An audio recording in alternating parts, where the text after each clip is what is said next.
I like how South Africans encourage other Africans to stay in their country and fight. I think that most South Africans don't have a problem with other foreigners living in South Africa. I think their problem is they feel very disrespected. I dream of a more developed Africa where we inspire and learn from each other, and implement so that we can have a better Africa. Hello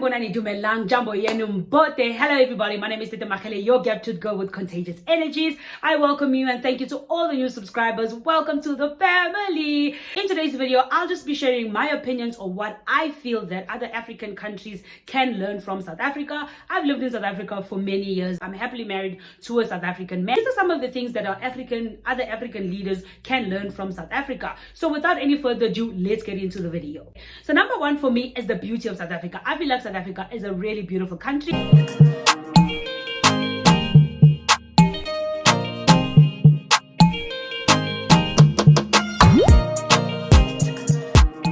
A lot of people will be like, no, but the reason why South Africa is more developed is because apartheid didn't end not so long ago. Some people will even go further to say, no, we should give credit to white people for the beauty of South Africa. But if we're really being honest, there are a lot of other things that the black government has done, like road infrastructure, putting electricity in villages and townships that were excluded in apartheid area. They're also trying to work on reducing poverty and also, the inequality in the country. I feel like it's really important that we learn some stuff from South Africa and not just see only the faults. I'm not making this video to bash any African country or to bash the country that I personally come from. I come from DRC.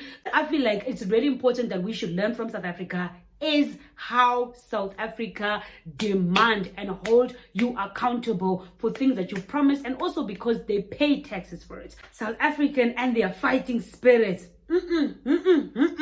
We all envy the fighting spirit that South Africans have. Like, South Africa was the only country that faced apartheid and they fought it and conquered it. They take their democracy very seriously because they know the sacrifices that was made was too much and the blood that was spilled was too much. If you've never watched any documentaries about the South African apartheid, I'm going to put a link in the description below.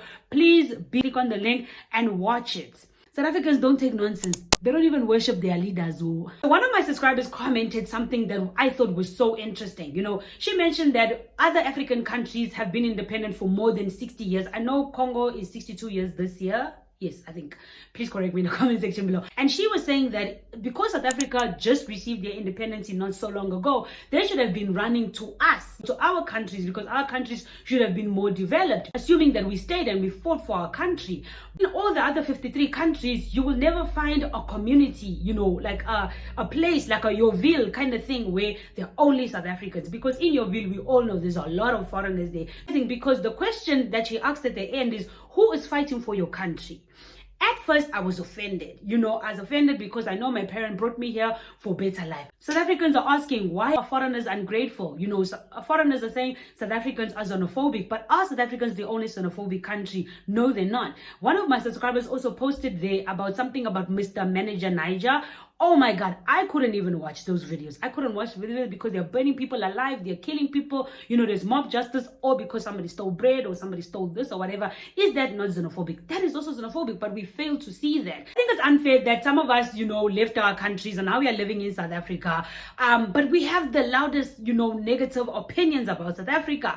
And then when South Africans tell you to go back to your country, oh, he's xenophobia, oh, he's tutula. I think that most South Africans don't have a problem with other foreigners living in South Africa. I think their problem is they feel very disrespected and also feel as if we as foreigners in South Africa are not appreciating the good life and the comfort that we have in their country. Number two is how South Africans support content creators, whether it's an actor, an actress, a musician, or even a YouTuber who does not bash them. I had to just throw it in there. Okay, like what I've noticed is South African content creators or YouTubers don't even have to look for an audience. I mean, there are people on YouTube who have all their content in Zulu or in Afrikaans or in Setswana, and they have people supporting them. I envy and admire how South Africans support their own, and that is why the creative and entertainment industry is thriving compared to other African countries. Other Africans, we're not gonna mention which ones, or because we don't want them to come for us, but other Africans would rather support other content creators from from different countries, from America or whatever, then support their own. Let me tell you something. This is something that we need to learn. We need to learn to support our own. Like, I'm not saying that other African countries don't support each other. Struggle, with being a content creator from another part, from Congo. Let me just put it out there. Being a content creator from Congo, because like with me, right? Let me give you a personal experience. I have Congolese supporters, yes. However, you find it very rare for them to leave a comment, or to even share your video or to like or whatever the case may be.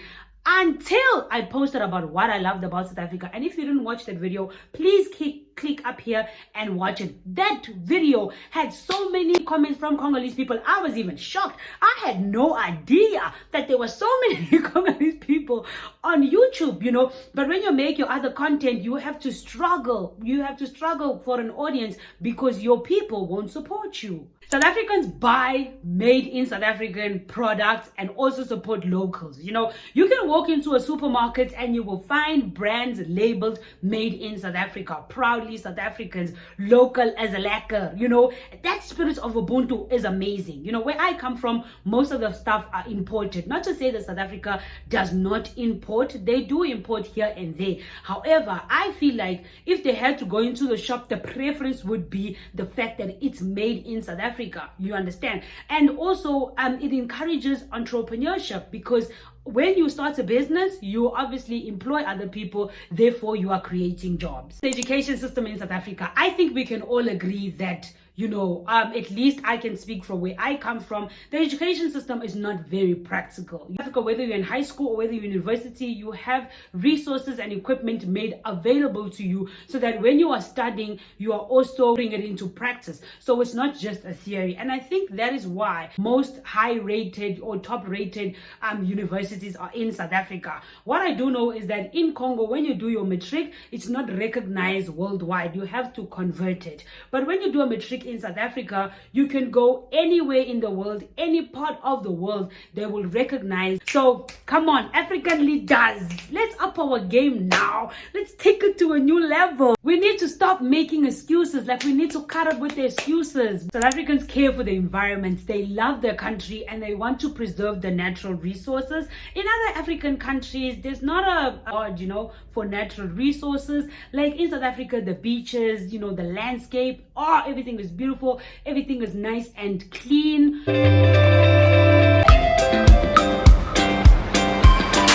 People have little regard for environments and it's literally under assault. Trash is common in cities, and in some places the air is heavily polluted. I think the most important thing that we need to learn is that we need to start holding our government accountable, okay? Because if we continue to run, who will stay behind and fix the country? Then we can't always just complain and make excuses because we ourselves fail to fight for the country that rightfully belongs to us. I like how South Africans encourage other Africans to stay in their country and fight, because they are fighting, they've been fighting, but they can see, that their country is developing. So, at first, like I mentioned, I was offended. I was like, why, guys, why me, but it makes sense. I know that we are all trying to go, for greener pastures, for our children to get good education or whatever the case may be. But the question is, once you've acquired all of that, what do you do? Let's build Africa together. No country is perfect. I'm not trying to make it seem like South Africa is perfect. South Africa also has its flaws. These are just some of the things that I feel that, our African leaders and also us other Africans should learn from South Africa and try our best to implement in our own country. We need to fight for Africa. We need to fight better. Change will only start once you look at yourself in the mirror. I see you guys making and trying. We see you. Ghana, we see you. Thank you so much for tuning in today. My name is Senegal, your gap tooth girl with contagious energies. If you have not watched my previous video, please click here to watch my previous videos. So the purpose of this channel is just for me to have serious conversations, to also educate other Africans, not only about South Africa where I am based, but also the DRC where I come from, and also other African countries. We are having serious conversations with a bit of humor, and that is something that I know offends people, and people think that I'm mocking and I'm not supposed to be smiling when I have these conversations. But guys, this is how God made me. Take it or leave it. I'm Tete Machele, your gap tooth gapped.